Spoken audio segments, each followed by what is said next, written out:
નમસ્તે વિદ્યાર્થી મિત્રો, ધોરણ 7 માં સત્યપ્રકાશ વિદ્યાપીઠના ઓનલાઈન લેક્ચરમાં આપ સૌનું સ્વાગત છે। આજે આપણે જોશું HS સ્વાધ્યાય 2.5 નો પ્રશ્ન 2। ગયા વિડીયોમાં આપણે પ્રશ્ન 1 જોયો હતો, જેમાં જોયું કે કઈ સંખ્યા મોટી છે દશાંશ સંખ્યાઓમાં અને કઈ સંખ્યા નાની છે। હવે આપણે જોશું એ નાના એકમમાંથી મોટા એકમમાં સંખ્યાને કઈ રીતે ફેરવવી દશાંશનો ઉપયોગ કરીને। तो प्रश्न 2 ની સૂચના છે દશાંશનો ઉપયોગ કરીને રૂપિયામાં રૂપાંતર કરો। હવે કોઈ પણ સંખ્યાને રૂપિયામાં રૂપાંતર કરવા માટે આપણને એ ખબર હોવી જોઈએ કે કેટલા પૈસા થાય ત્યારે 1 રૂપિયો થશે। હવે મેં કીધું હતું કે નાના એકમમાંથી મોટા એકમમાં જાઓ ત્યારે તમારે શું કરવાનો ભાગાકાર, જે અહીંયા લખી નાખું છું જેથી કરીને તમને યાદ આવે કે નાનામાંથી તમારે મોટા એકમમાં જવું હોય ત્યારે શું કરવાનો ભાગાકાર, અને મોટા એકમમાંથી નાના એકમમાં જવું હોય ત્યારે કરવાનો છે ગુણાકાર। તો આપણને કીધું છે કે રૂપિયામાં ફેરવવાનું છે, તો આપણે રૂપિયામાં ફેરવવું છે એનો મતલબ કે આપણને રકમમાં આપ્યું હશે, શેમાં આપ્યું હશે, પૈસામાં આપ્યું હશે। પૈસા છે એ કેવો એકમ છે? નાનો, અને રૂપિયા છે એ છે મોટો એકમ। તો આપણે નાનામાંથી મોટામાં જશું એટલે શું કરશું? ભાગાકાર। તો આપણે ભાગાકાર કરવા માટે શું કરવું પડશે? તો કે 100 વડે શું કરવાની? સંખ્યાને ભાગવાની છે। એટલે આપણે લખશું 1 પૈસા બરાબર 1/100 રૂપિયા।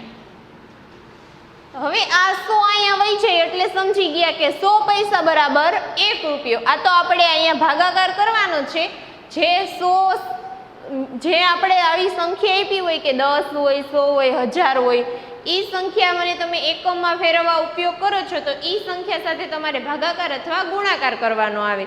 પણ જેમ નાનામાંથી મોટામાં જવું છે આપણે, તો આપણે ભાગાકાર કર્યો। હવે આ એકમમાં મારે 100 ની જરૂર પડે છે એટલે મેં 100 સાથે ભાગાકાર કર્યો। જો કિલોગ્રામને એવી રીતે હોય તો તમારે 1000 ની જરૂર પડે, તો ત્યાં તમારે 1000 સાથે ભાગાકાર કરવો પડશે। પેલી સંખ્યા છે 7 પૈસા છે। હવે એને મારે શેમાં ફેરવવાના છે? તો કે 7 પૈસાને મારે રૂપિયામાં ફેરવવાના છે। તો મને ખબર છે 1 પૈસો હોય ત્યારે કેટલા રૂપિયા થશે? 1/100 રૂપિયા। તો 7 પૈસા હોય ત્યારે કેટલા? તો આ બંનેનો ગુણાકાર 7 ગુણ્યા 1/100 એટલે 7 ગુણ્યા 1 એટલે 7/100 રૂપિયા। અહીંયા મને જવાબ મળે છે 7/100 રૂપિયા। આને હું પોઈન્ટમાં ફેરવીશ એટલે છેદમાં 2 શૂન્ય છે એટલે પોઈન્ટ પછી મારે 2 આંકડાની જરૂર પડશે। 2 શૂન્ય હોય તો પોઈન્ટ પછી 2 આંકડાની જરૂર પડે। પણ જો તમને રકમમાં એક જ અંક આપેલો હોય તો જે ઘટે છે એની જગ્યાએ તમારે શૂન્ય મૂકવાનું। અહીંયા મને 7 તો આપેલો જ છે, પણ મેં ઘટતો તો બીજો અંક એટલે મેં એની જગ્યાએ શૂન્ય મૂક્યું। જો 1000 હોય તો 3 આંકડા પછી પોઈન્ટ આવે તો તમારે 2 શૂન્ય મૂકી અને પછી 7 લખવાના થશે। આવી રીતે તમારે આ શૂન્ય તમારી રીતે એડ કરવાનું થશે। હવે બીજો દાખલો છે 7 રૂપિયા 7 પૈસા। 7 રૂપિયા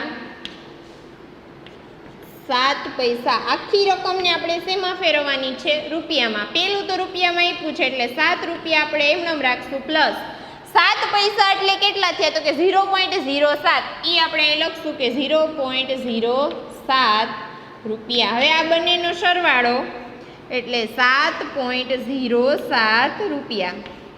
આવી રીતે ગણવાનું થશે। આ તમારે હવે તમને આઈડિયા આવો જોઈએ કે 7/100 હોય તો 0.07 થશે, 25/100 હોય તો 0.25 થશે। હવે ત્રીજો દાખલો છે 77 રૂપિયા 77 પૈસા।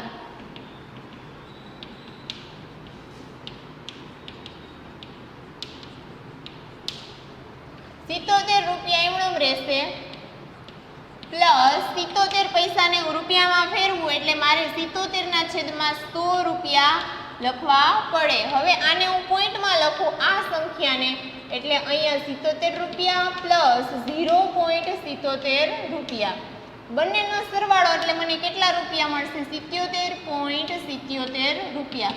પોઈન્ટવાળા સરવાળામાં ખાસ ધ્યાન રાખવું આ તમને સાદી રકમ છે, અહીંયા ક્યાંય તમને પોઈન્ટ નથી દેખાતો તો તમારે પોઈન્ટ એ રકમ પૂરી થાય અહીંયા મૂકી અને પાછળ શૂન્ય મૂકવાના. જ્યારે આ રકમ છે એની નીચે પોઈન્ટ જ્યાં હોય અહીંયા મૂકવાનો અને પાછળના અંક હોય એ પાછળ રાખવાના, આગળના અંક હોય આગળ. હવે તમે સરવાળો કરો 0 + 7 0 + 7 7 + 0 એટલે 7, અહીંયા આવશે 7, આ પોઈન્ટની નીચે આવશે પોઈન્ટ. આવી રીતે તમારે પોઈન્ટવાળા સરવાળા કરવાના થશે. પછી ચોથો દાખલો છે 50 પૈસા.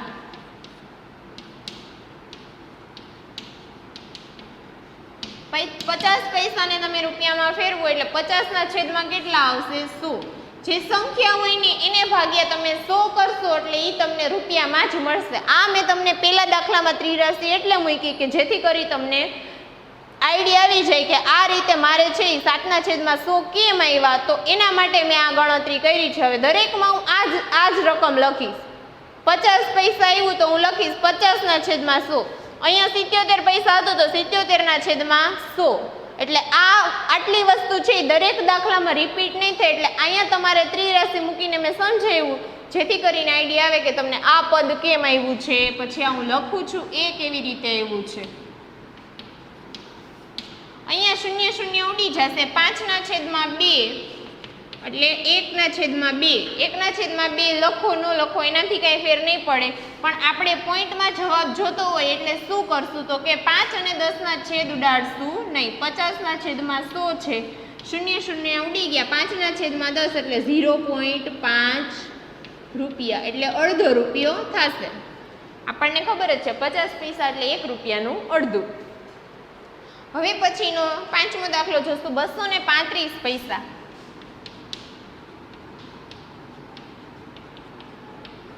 હવે આપણને ખબર છે 100 પૈસા એટલે 1 રૂપિયો, 200 પૈસા એટલે 2 રૂપિયા. ખબર જ છે ને? તો સૌથી પહેલા 235 છે ને છૂટા પાડશું એટલે શું થશે 200 પૈસા પ્લસ 35 પૈસા. આવી રીતે છૂટા પડશે.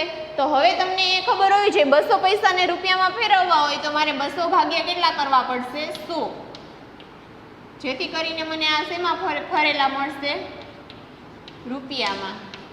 અહીંયા મારે રૂપિયામાં ફેરવવા હોય તો 35/100 રૂપિયા. હવે હું છેદ ઉડાડીશ. અહીંયા 0 0 બધા ઉડી જશે એટલે કેટલામાં વધ્યા 2 રૂપિયા. અહીંયા પોઈન્ટ પછી 2 સંખ્યા રાખવાની છે એટલે 0.35 રૂપિયા. બંનેનો સરવાળો કરવો એટલે કેટલા મળે 2.35 રૂપિયા. આવી રીતે આપણે એકમમાંથી બીજા એકમમાં ફેરવવા માટે કરવાની છે ગણતરી. હવે આપણે જે ત્રીજો દાખલો આવે છે એમાં આપણે સેમી અને મીટરમાં ફેરવવાના થશે.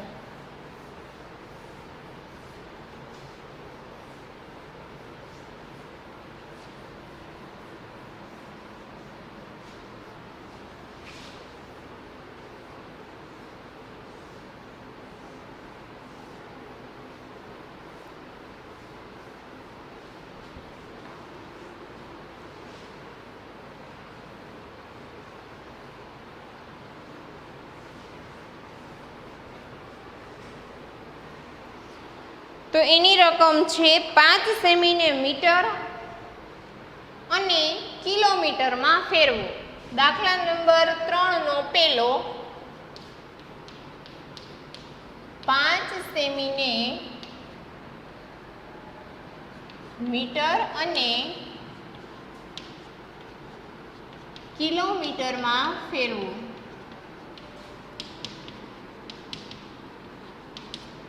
હવે આપણને એ ખબર હોવી જોઈએ કે 1 સેન્ટીમીટર એટલે કેટલા મીટર. 1 સેન્ટીમીટર હોય 100 સેન્ટીમીટરે આપણે 1 મીટર થશે. તો હવે તમારે આ સેમી છે એકમ આ બાજુ,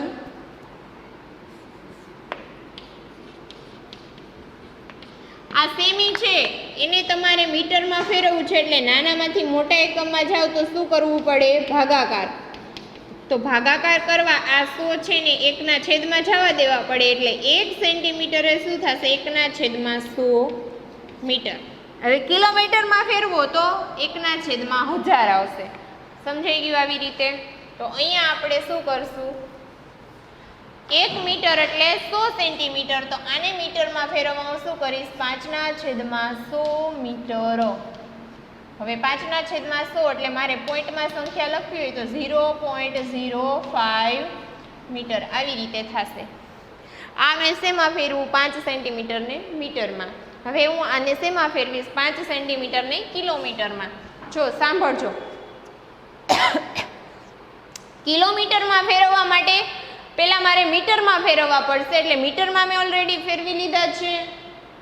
ખાસ સાંભળજો, સેન્ટીમીટરમાંથી ડાયરેક્ટ આપણે કિલોમીટરમાં જવું ન પડે એટલા માટે પહેલાં સેન્ટીમીટરમાંથી હું મીટરમાં જઈશ અને મીટરમાંથી પછી હું એને શેમાં ફેરવીશ, કિલોમીટરમાં.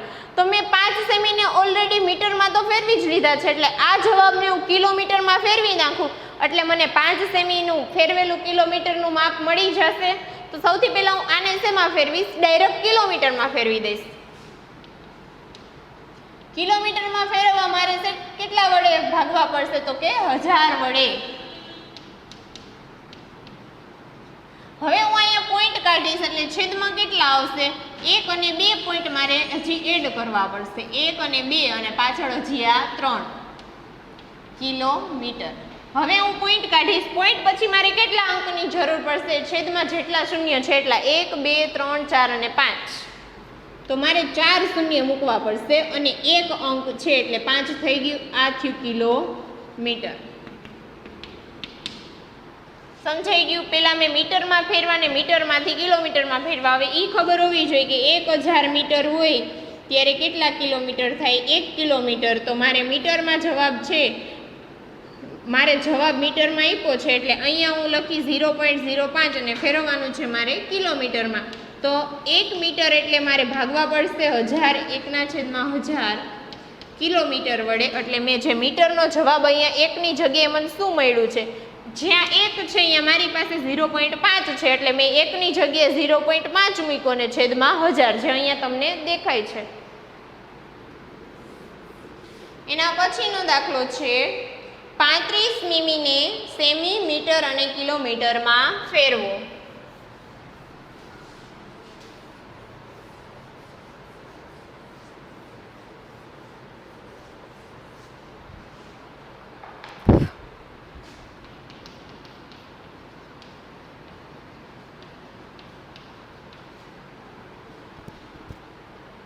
સેમી, મીટર અને કિલોમીટરમાં ફેરવું. સૌથી પહેલા હું મીમીમાંથી સેમીમાં ફેરવીશ તો મને ખબર છે કે 1 મિલીમીટર એટલે કેટલા સેન્ટીમીટર, 10 સેન્ટીમીટર. ખાસ તમને ખ્યાલ હોવો જોઈએ, અહીંયા હું લખું છું 1 મિલીમીટર બરાબર 10 સેન્ટીમીટર, પછી 100 સેન્ટીમીટર બરાબર 1 મીટર, 1000 મીટર બરાબર 1 કિલોમીટર. સમજાઈ ગયું? આ 3 છે. પહેલાં તમારે આમાં ફેરવવાનું છે, પછી આમાં અને પછી આમાં. તો સૌથી પહેલાં હું 10 વાળું કરીશ. તો નાનો એકમ છે એમાંથી મારે સેન્ટીમીટર એટલે મોટા એકમમાં જવું છે. તો હું 35ને કેટલા વડે ભાગીશ, તો કે 10 વડે. તો 35/10 મિલીમીટર. શૂન્ય છે એની જગ્યાએ હું પોઈન્ટ મૂકીશ. પોઈન્ટ પછી મારે એક આંકડાની જરૂર છે એટલે 3.5 મિલીમીટર. જો અહીંયા મને 2 અંક આપ્યા છે, મારે છેદમાં 1 શૂન્ય છે એટલે મારે પોઈન્ટ પછી એક આંકડો રાખવાનો છે. જો છેદમાં 2 શૂન્ય હોય તો હું 0.35 લખત. હવે આ જવાબ છે એને મારે હવે શેમાં ફેરવવાનો થશે, મીટરમાં. તો મારે શું કરવું પડશે, 3.5 મીટરમાં ફેરવવા મારે કેટલા વડે ભાગવા પડશે, 100 વડે. હવે આ પોઈન્ટ કાઢી અને હું છેદમાં શૂન્ય મૂકીશ. પોઈન્ટ પછી એક આંકડો છે એટલે છેદમાં હું 1 શૂન્ય મૂકીશ અને ઓલરેડી 2 તો આપણે મીટરમાં ફેરવા છે એના છે જ.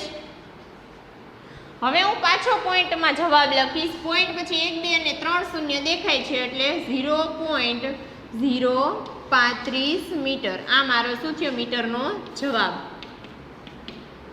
હવે હું આ જવાબ છે ને શેમાં ફેરવીશ, કિલોમીટરમાં.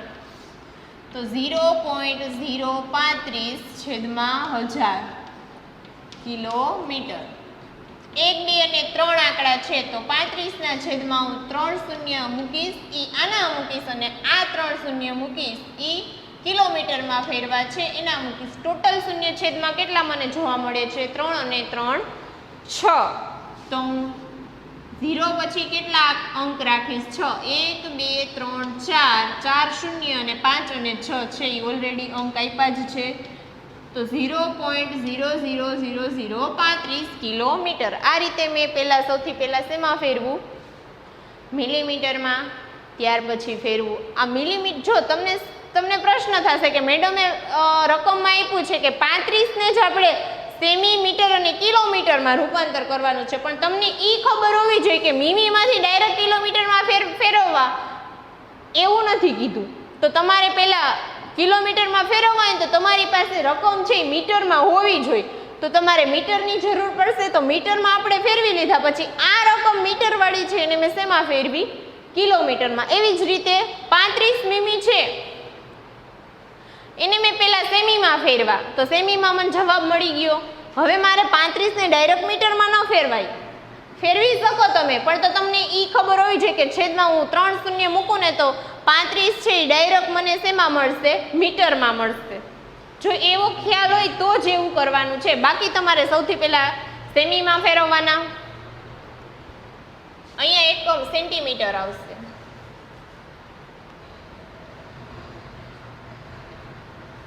સેમીમાં ફેરવી લ્યો, પછી સેમીવાળો જવાબ છે એ તમારે મીટરમાં ફેરવવો છે એટલે માટે તમને શું રહેશે? સરળતા.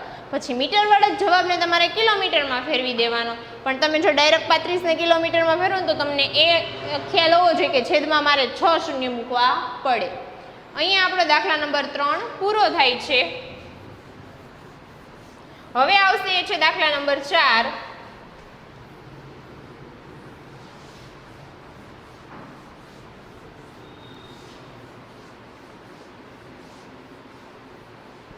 દાખલા નંબર 4 છે કિલોગ્રામમાં દર્શાવો. હવે આપણે એનું સૂત્ર લખશું કે 1000 ગ્રામ બરાબર 1 કિલો. તો 1 ગ્રામ એટલે કેટલા કિલો થશે? 1/1000 કેજી. હવે દાખલા નંબર 4 નો પહેલો છે 200 ગ્રામ. 200 ગ્રામને કિલોગ્રામમાં ફેરવવા હોય તો મારે કેટલા વડે આ રકમને ભાગવી પડે? 1000 વડે. કેમ કે કીધું છે કે નાનામાંથી મોટામાં છે એટલે શું કરવાનો? ભાગાકાર.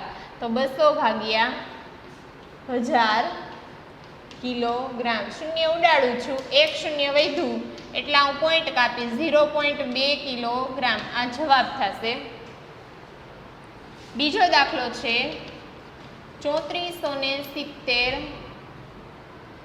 ગ્રામ. 3470 ગ્રામ છે એટલે હું આના છેદમાં 1000 લખીશ, કિલોગ્રામમાં ફેરવવા.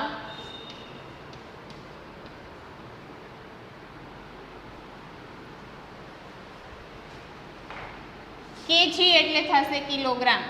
શૂન્ય શૂન્ય ઉડી ગયા, 2 શૂન્ય વધ્યા એટલે હું લખીશ 3.47 કિલોગ્રામ. એટલે જો આમાં 3 કિલો આખું થશે અને માથે કેટલા ગ્રામ હશે? 47 ગ્રામ. હવે ત્રીજો દાખલો છે 4 કિલોગ્રામ 8 ગ્રામ. 4 કિલોગ્રામ અને 8 ગ્રામ. 4 કિલો હું એમનામ રાખીશ, 8 ગ્રામને હું શેમાં ફેરવીશ? કિલોગ્રામમાં. તો 8ના છેદમાં હું 1000 મૂકીશ જેથી કરીને મને શેમાં મળે? 8 કિલોગ્રામમાં. હવે 4 એમનામ રાખશું. અહીંયા હું 3 આંકડા પછી પોઈન્ટ પછી કેટલા અંક રાખીશ? 3 અંક. કેમ કે છેદમાં મને કેટલા શૂન્ય દેખાય છે? 3. 2 શૂન્ય મૂકીશ અને એક સંખ્યા તો છે 8. હવે આ બંનેનો સરવાળો આવી રીતે થશે 1, 2 અને 3 શૂન્ય. પોઈન્ટ અહીંયા આવશે 008 એટલે 008 અહીંયા મૂકવાના, આગળ શૂન્ય છે. સરવાળો કેટલો થશે? તો કે 4.008 કિલોગ્રામ. આવી રીતે દાખલો થશે. કિલોગ્રામમાં અને ગ્રામમાં ફેરવવા હોય તો આવી રીતે કરવું છે. આપણે ત્રણેય જોયું. સૌથી પહેલાં શેમાં જોયું? રૂપિયાને પૈસામાં રૂપાંતર કર્યા, પછી સેન્ટીમીટરમાંથી મીટરમાં, મિલીમીટરમાંથી મીટરમાં ફેરફાર કર્યો. હવે આપણે જોયું એ શું હતું? તો કે કિલોગ્રામને ગ્રામનું જોયું. તો આવી રીતે દરેક એકમ છે એને આપણે અલગ અલગ એકમમાં ફેરવી શકીએ છીએ. હવે આપણે જોશું એ છે દાખલા નંબર 5.